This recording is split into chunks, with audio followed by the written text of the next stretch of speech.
मुंबई सपनों का शहर ऊर्जा से भरा हुआ था।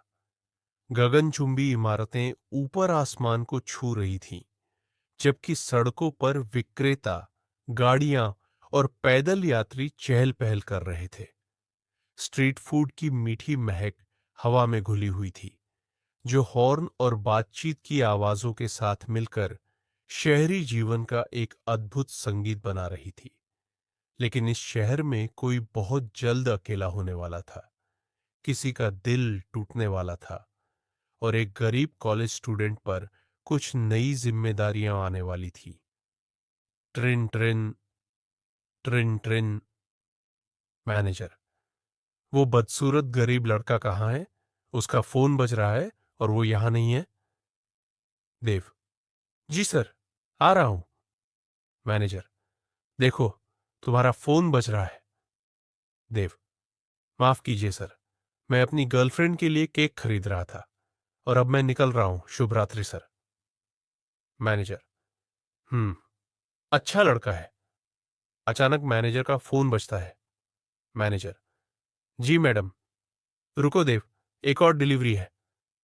देव, लेकिन सर। मैनेजर, कोई बहाना नहीं, बस एक केक डिलीवर करना है ब्लू हॉल अपार्टमेंट पे। देव, सर, क्या आप ग्राहक का नाम बता सकते हैं? मैनेजर, कोई रागिनी नाम की लड़की। देव, मुस्कुराते हुए, रागिनी? कोई बात नहीं सर, ऑर्डर एक्सेप्ट कर लीजिए, ये केक मेरी गर्लफ्रेंड के लिए ही है। मैनेजर, जैसा तुम कहो। देव अपनी बाइक उठाकर ब्लू हॉल अपार्टमेंट की ओर बढ़ता है। देव, क्या संयोग है? देव दरवाजे की घंटी बजाता है और एक लड़का दरवाजा खोलता है। देव, तुम कौन हो? लड़का, और तू कौन है? यह क्या कर रहा है? रागिनी, अंदर से, बेबी, डिलीवरी बॉय होगा, बस उसे पैसे दे दो और केक ले लो। लड़का, ठीक है बेब, ऐ डिलीवरी बॉय, ये 500 ले और अब दफा हो जा। देव, तू कौन होता है मुझसे ऐसे बात करने वाला? रागिनी, ये मैं हूं देव। रागिनी, लड़के ने अचानक देव को मुक्का मारा और पीछे हटने को कहा। उसी समय रागिनी बाहर आई और लड़के को चूमा।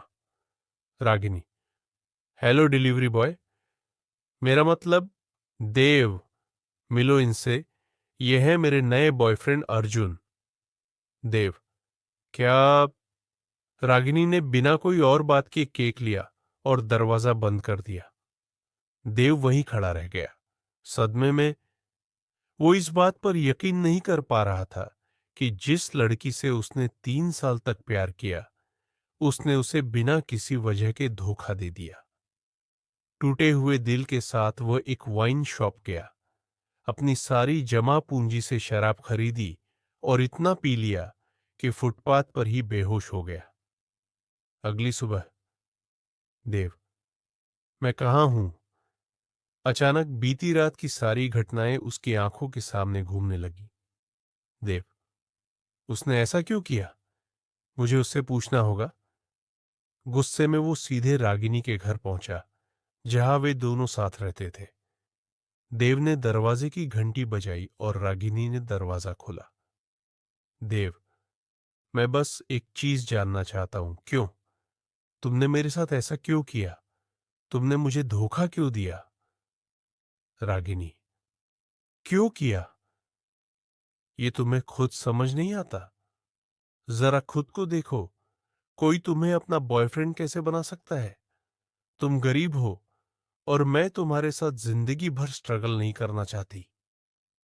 देव, क्या पैसा इतना जरूरी है कि वो प्यार को खत्म कर सकता है?